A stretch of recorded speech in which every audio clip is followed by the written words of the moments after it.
So, hi. Ano ba pangalan mo?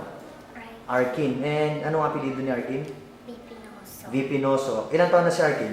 6. 6 years old. Okay. Bilis sumagot ah. So, Arkin, pwede mo ba ikwento sa amin kung ano yung mga ginagawa mo araw-araw?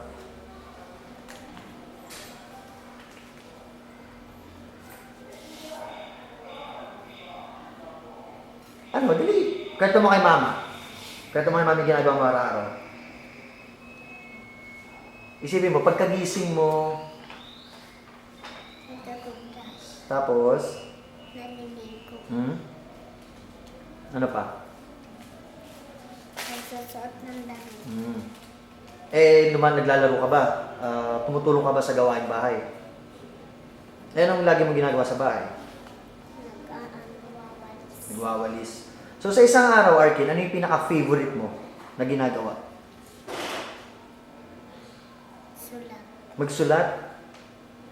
Sulat at drawing or sulat lang? Mahilig ka rin mag-drawing. So Arkin, sa tingin mo, magaling ka mag-drawing? Or meron ka bang ibang alam mo na magaling ka?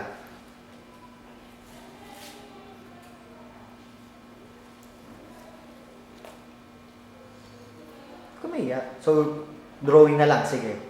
So, paglaki mo, anong gusto mo maging? Maging doktor. Maging doktor. Bakit naman doktor?